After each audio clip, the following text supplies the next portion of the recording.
here at ISUOG presenting some of our work in Brazil. We are starting to showing how it works in CNS evaluation throughout pregnancy. Most of the abnormalities are among those frequently fetal malformations. CNS developed and is quite a challenging target for us, not only the heart. So I asked some of the great guys like Shawi and Pilu and said CNS is much more difficult to realize and to understand because throughout gestation the changes are quite dramatic. So we are trying to understand how it works since from the beginning, from the embryo stage, and we are trying to understand and know the process of embryologic development. So we're starting to show some of the embryologic development images. Preferably high frequencies transducer. We used the Higgs 612 in most of the images that we are going to present, and when possible use the transvaginal. So for the first trimester, always we use first option transvaginal scan. And understand how it use and how it works 3D techniques like Shawi and Benoit has shown us in the previous lectures at the other side. So this is from the last 10 years, 5 to 10 years, the images that we are seeing and how the embryo dramatically changed our way to understand how it grows. And you are seeing that from 2.6 millimeters at 5 weeks to 50 to 60 millimeters by 12 weeks. So the growth is too fast, and the quality of this growth is amazing. And we are trying to understand how it works. And basically, we are showing here a video of some of the technologies that we have, not only post-processing, to show how we can analyze those images. Over here, you can see, like Benoit and Chawi had shown in the morning, how you can do silhouette and other stuffs to the light you can put in front, from the back. You can use more the silhouette and have a perspective. Inside, we are seeing the CNS vesicles, the liquid, and this is where we are going to start. The changes on the CNS development is quite dramatic. So the neurogenesis, then the neuromigration is going, and basically the more important phase is from the conception through the 30 to 46 days of maximum 56 days. So which is the phase when most of the CNS is formed. Also, then the maturation. After 20 weeks, we have the process of maturation of this development, and also after birth, some of the myelinization and gyros and sulcus will develop more. Here we have an example that we are studying late on the 2001, 2002. We are trying to compare some of the cases that Dr. Brian Smith published on the internet. He had a study of embryos from abortion, and they collect these embryos and try to analyze over a special MRI unit, which is a embryoscopic MRI. And these are the images that we have from the MRI, from a specimen. And then I will try to compare those images with the volumes that I had.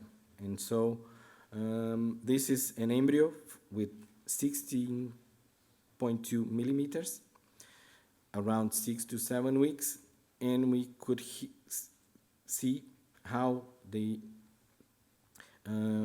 structures like the telencephalon, the encephalon, which is the forebrain, the mesencephalon, the midbrain, the isthmus, which divides the mesencephalon and the telencephalon, and the mieloencephalon over here. And you can see the image over here with the silhouette, the same regions here, and here is the vesicles and where we have liquid. These are the same images showing exactly which are the places that we are looking and analyzing. So in our understanding, you could predict some of abnormal developments of the CNS before 10 weeks. We are now having a good experience between 11 weeks to 14 weeks when we do analyze the location of the choroid plexus, the location of the third ventricle, not only the location, but the size of the third ventricle, the location of the Sylvian aqueduct, and the location and the size of the fourth ventricle. But if we go a little bit earlier, we can analyze how it will appear and if this will be normal or possibly abnormal. I am not telling that we have to screen CNS malformations before 11 weeks because it's not the time that we are doing screening of fetal anomalies. But we can, as we are analyzing cases, if we were familiar which are the images that we could see, probably we can figure out and choose some and pick up some cases that in the near future could develop some fetal malformations. Over here, you can see this area here is the future of the lateral ventricles. The lateral ventricles, but both parts, anterior and posterior, they are very small. The region of the third ventricle, which is much larger than the region of the lateral ventricles. The region of the isthmus over here, which divides, the roof here of the fourth ventricle, and then are the structures over here. And this is the same embryo with 16 millimeters, the 3D images. And then if we apply post-processing images, we can now analyze in a transparency mode here all the structures of the development of the future CNS. And right here, I think is the best example for see that this is an old anatomy book picture showing how the embryo at that time will form the CNS. And right here in front, the forebrain, the telencephalon, which is over here, the diencephalon, the mesencephalon, the region of isthmus, which is over here, and the mesencephalon over here, and the roof of the fourth ventricle over here. And you clearly see these are exactly the same as the drawing as we've seen on both sides. If we go on the same case and do the inversion mode in HD Live, we can analyze. And right here we have the third ventricle, and the dot here is the same as at the same multiplanar mode here. We have the dot here and the dot here. So we are in the third ventricle, and right here we have the lateral ventricles. Right here, the lateral ventricles, the frontal portion is the future anterior atrium, and the distant part is the future posterior atrium. Right here, the third ventricle, the foramen of Moran is over there, and then the aqueductor Sylvius, the isthmus, and the fourth ventricle. Over here, we have the same, but the dot is on the Sylvian aqueduct in the fourth ventricle. Right here, we have the same on the fourth ventricle, so the dot is in the fourth ventricle, and we see all the images plane by plane. And over here, the inversion mode as we are shown. This here is to show how it ends up, and the diencephalon showing the future, third ventricle, the telencephalon, which are the forebrain, the Sylvius aqueduct will be formed over here, the isthmus dividing the mesencephalon from the telencephalon, and the future fourth ventricle. Right here we have the 2D image. Right here we have the inversion mode, and right here I fuse the two images. So I fuse for you to see how one images belong to the other. And so right here we have On the inversion mode, we have to do the negative images from which is the tissues, and the liquid is positive. So we have the inversion. And right here we have the same, but here in the silhouette mode, we have an axial view showing the lateral ventricles, the third ventricle, and the aqueductus sylvius, and then the fourth ventricle. And these are the same fetus showing the lateral view and the frontal view. So this is a sagittal or a lateral view, and this is a coronal view, so in front, a frontal view. Right here you can see how it works, we have this 3D volume of the ventricular system. So basically this is what we have, and this is, we can put, you see that these images connect, fuse with each other.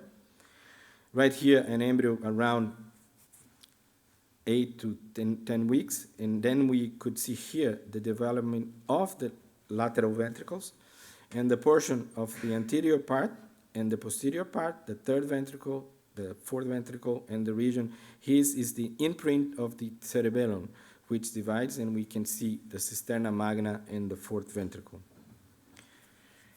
Just going on the second trimester, is the brain fissure is a thing that we have to study, and as we are trying to divide, ISUOG has tried to divide this in the guidelines on basic study and advanced study they call neurosonogram.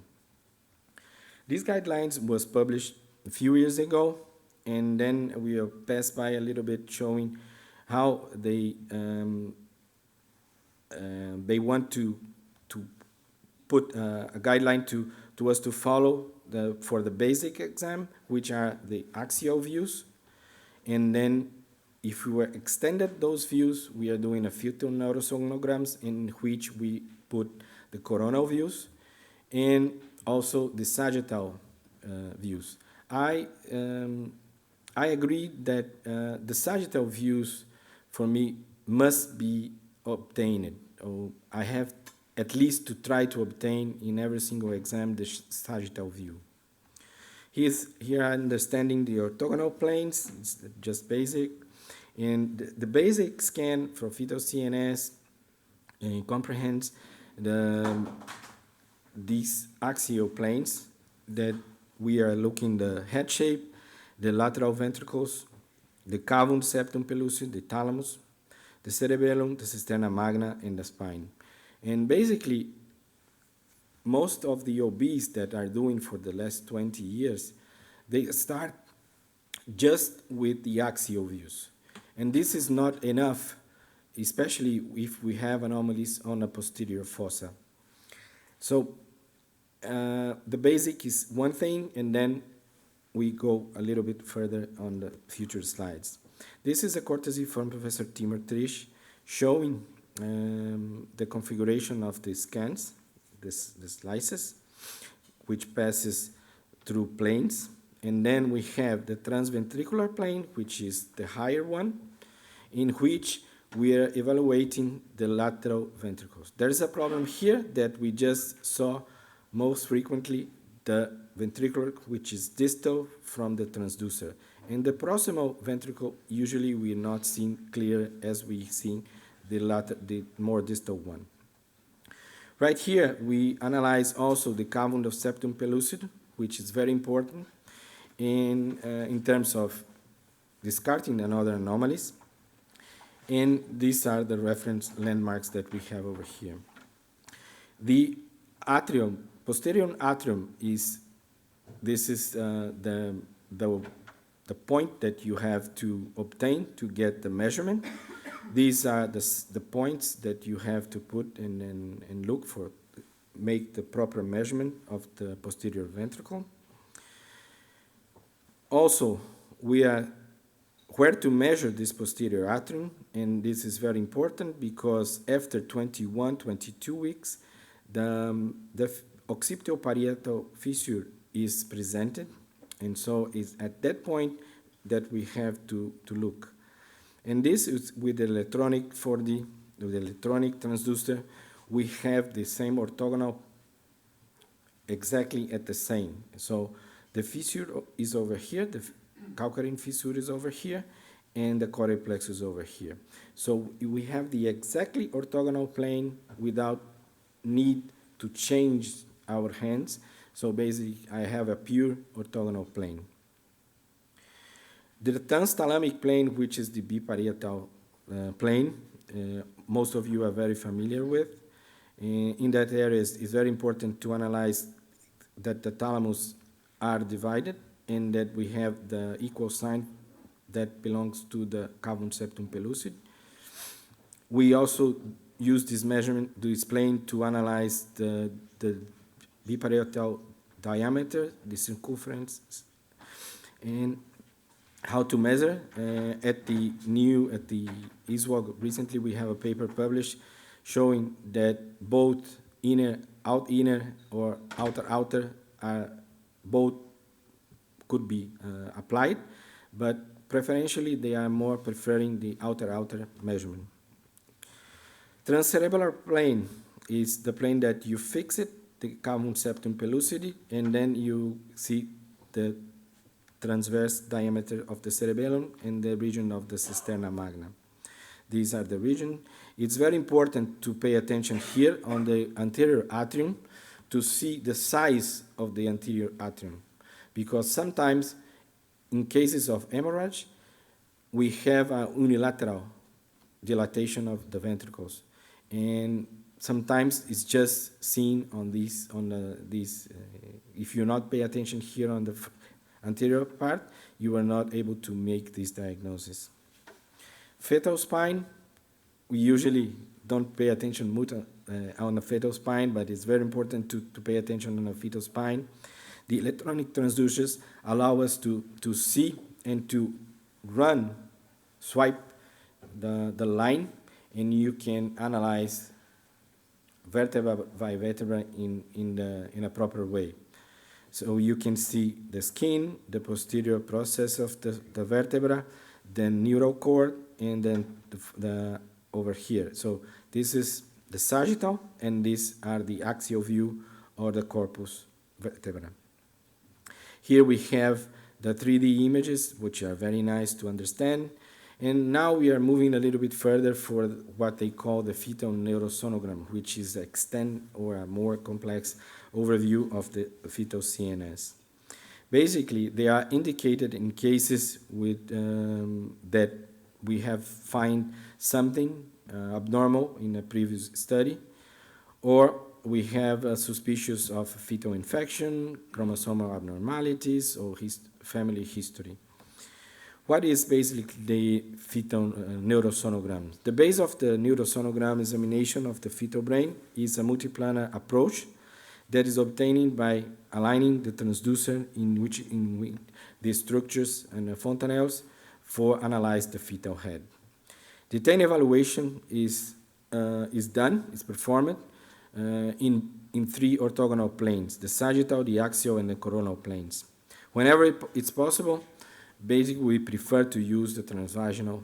If the fetus is cephalic, it's okay, but if it's not cephalic, we can start to push the head, and throughout the fontanelle, we could analyze also. Vaginal probes has the advantage to have higher frequency, and also we can grab some volumes and analyze these volumes afterwards. So choosing this transducer, we can choose transducers with high frequency or the transvaginal.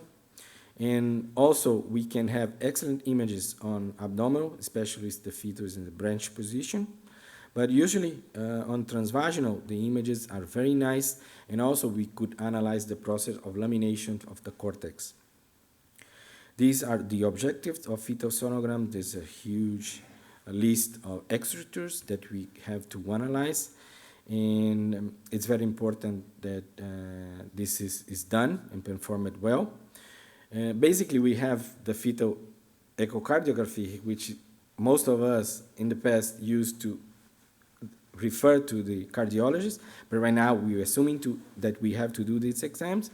We don't send any neuro exam to neuropediatrics to analyze because they don't want that. The ventricular system, we will analyze the axial planes. We have the three axial planes that we showed to you before. So the transthalamic, the transventricular, and the transcerebellar plane. The importance of the fissure that we showed before. This fissure changes according to the maturation and the evaluation of the cerebral during the second and the third trimester. So the opercularization of this lateral fissure or Sylvian fissure is intimately associated with the good prognosis in neurodevelopment. So it's very important for us with the better transducers that we are using that we could analyze how the process, not only the myelinization, but the process of the formation of the gyros and the fissures appears. Because when we are reading an MRI, at the end of the MRI, we have to report if those gyros and fissures are accordingly with the gestational age. And so it means that we must know what time the fissures appear and is present during the evolution. These are with the electronic view, we can put the line over here and analyze how this fissure is. And so the electronic, we can make a sweep and do it like this and analyze the opercularization. Right here, the sagittal planes, we have the midline plane and the plane that we cross the ventricle, and then we have the third plane that we cross the lateral fissure. These are the medial sagittal. Over here, we have clearly seen the corpus callosum, the cerebellum, the fastigium, the fissures, the cisterna magna. And right here, in the electronic transducer, you could see over here, the corpus callosum is here, the corpus callosum is here.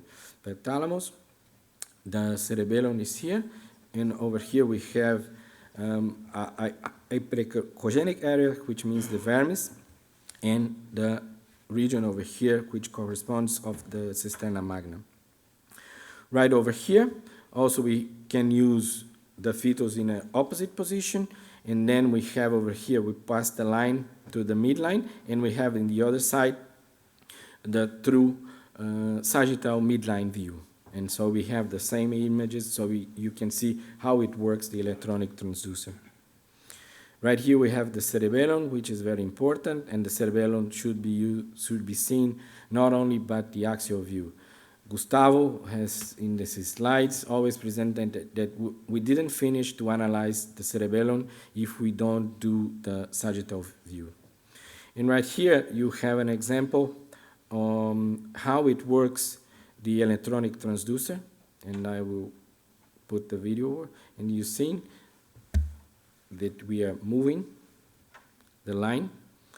And in this case, we are trying to understand if it was a dilatation of the cisterna magna or if it was a cyst, a dorsal cyst.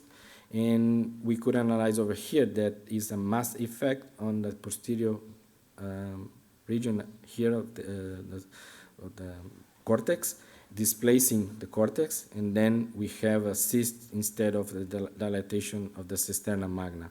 So this mass effect is clearly well demonstrated here when you run the electronic and you have a real-time evaluation in both planes analyzing. It's a little bit difficult and in principle to coordinate my neurons to understand how it works.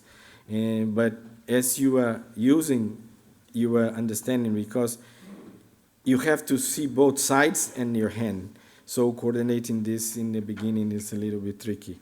So, but I should encourage you to use these electronic transducer. It's very nice to use, and also because not only for the fetal brain, but basically for the heart is impressive, the images and the quality that we can obtain doing both planes at the same time, and the possibility to swipe and turn the line in the region that you want to do it.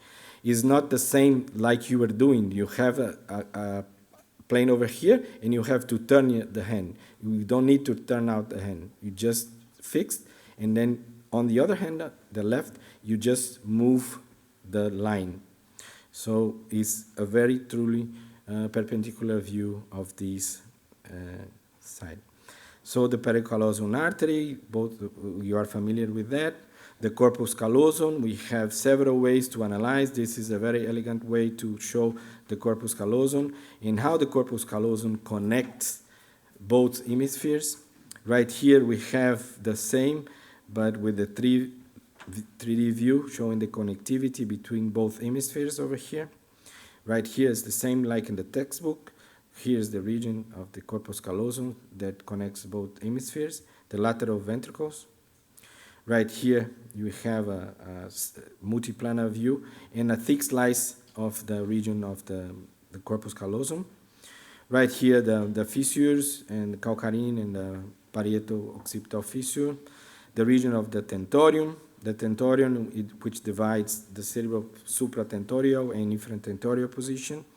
Right here, we are showing the plan B, which is the second line of this, and after that, the third, which is analyzing the third, which is the lateral fissure. Over here, we have the 4 planes, coronal, the frontal, transfrontal, transcaudate, transthalamic, and transcerebellar, which are over here. The transfrontal, we see the orbits, right here, the orbits, and basically here we have assured that the frontal horns are separated by the foils, and then we have here the separation of the frontal horn, the orbits. Over here, the transcaudate, which show us the corpus callosum, the anterior part of the lateral ventricles, and the cavum septum pellucid over here, and the caudate nucleus over here. While over here we have the transthalamic, which we see the thalamus, which is separated, the thalamus, and the corpus callosum, the part of the anterior part of the lateral ventricles, and the lateral fissure, and the more posterior part, which is the transventricular plane. And the transventricular plane is related to the position also of the tentorium. And so basically, if we have a problem in the posterior fossa, we have to analyze the position of the tentorium. If it's well positioned, it's elevated or downward. In conclusion, in good conditions, most structures of the fetal brain can be demonstrated by ultrasound examination, both ways, abdominal or transvaginal. Whenever you are performing an evaluation of the fetal brain, remember that the fetal brain is in continuous dynamic development. That's why for me, is one of the most difficult things to analyze, much difficult than the heart, because it's always in continuing transformation. Most brain structures can be evaluated using proper technique, live 3D volumes, and also 4D technologies. I encourage all of you to not only using high frequency transducers, but acquiring volumes for future analyzing, because when we are analyzing a case, basically we are stressed, and if we take time, sometimes we could see some minor details that make a difference in the diagnosis. Fetal US imaging comprises the basic evaluation, neurosonography in some evaluations, and we encourage you as well to complement cases of CNS malformations with fetal magnetic resonance when it's possible. We just recently published the guidelines for fetal MRI, I think March or April this year, I don't know for sure. I was part of the publication, and when it's available, it complements. I've learned from fetal MRI, and my ultrasound is better because I understand more of the fetal MRIs. So thank you very much for the attention.